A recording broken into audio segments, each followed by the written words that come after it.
5 seconds to go.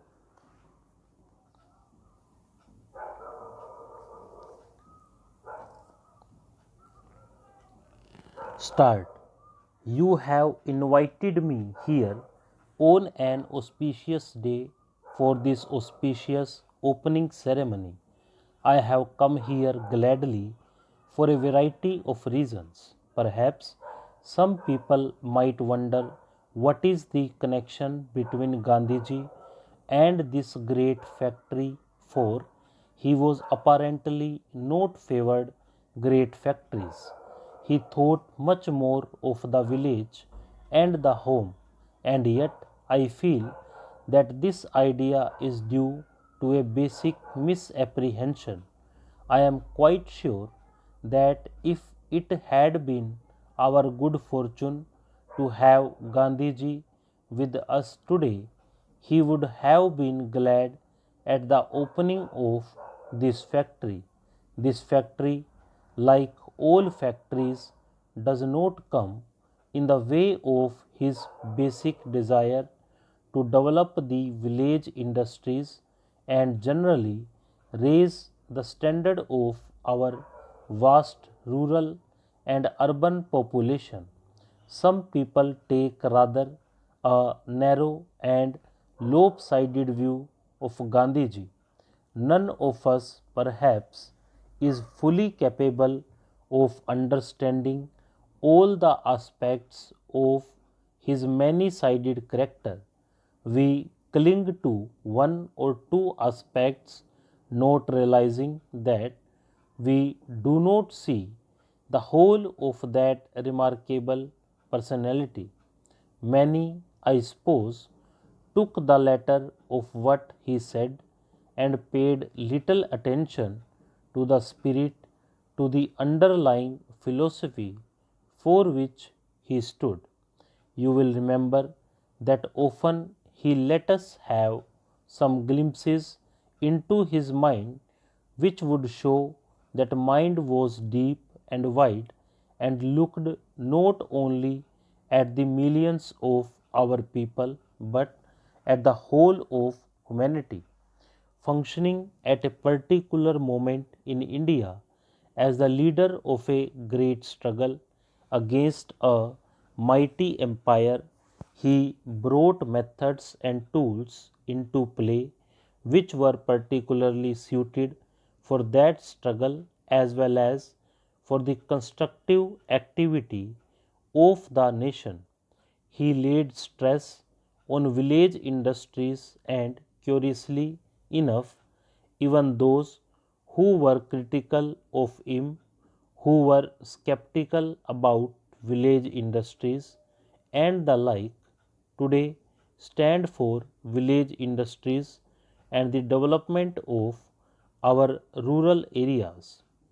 Others have arrived only gradually and through painful processes of reasoning at the conclusion he arrived at intuitively, and there is no conflict between that conclusion and this factory or other big factories that we might build because we try to coordinate the two approaches. There can be no real well being or advance in material standard in India without the big factory. I shall venture to say that we cannot even maintain our freedom without big factories. We cannot keep pace with the modern world unless we adopt the latest techniques, whether it in for the big factory or the small or for village industry. We cannot keep pace with the modern world unless we utilize the source of power that are available to the modern world. Today, we stand on the threshold of the atomic age. Enormous new resources of power have been placed at the disposal of man. Whether he uses them for good or ill only the future will show. What we do know is that the power is there and we cannot ignore it. We shall have to use this new source of atomic energy when the time comes. At the same time, everything has ultimately to be judged in terms of human welfare, and the only real yardstick we can employ is the happiness of our 360 million people.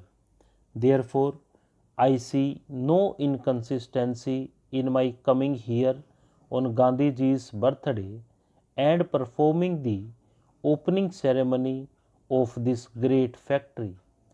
I go about from end to end in India seeing new factories come up, great schemes take shape, and great river valley projects develop, giving power and nourishing water to our fields.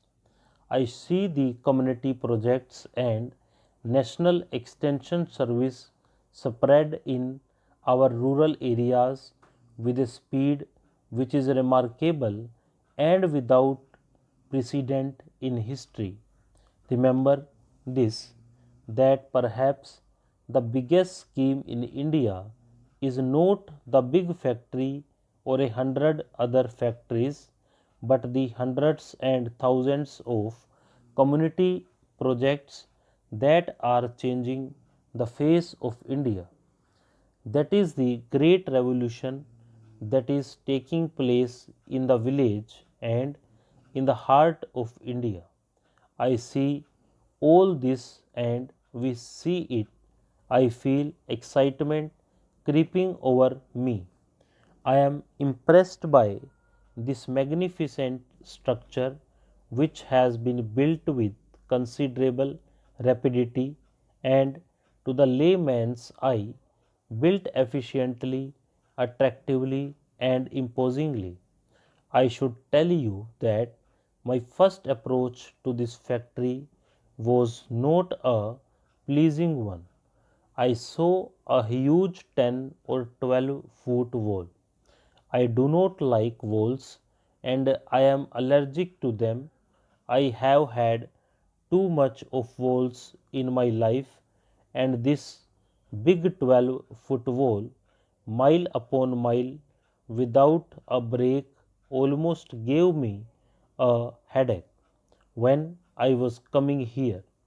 I am told that a great part of this wall is not part of this factory at all, but a relic of the great repair shop that was here once. Evidently, the builder of this factory has carried on the tradition, because I saw the wall being continued right up to the main gate. Stop.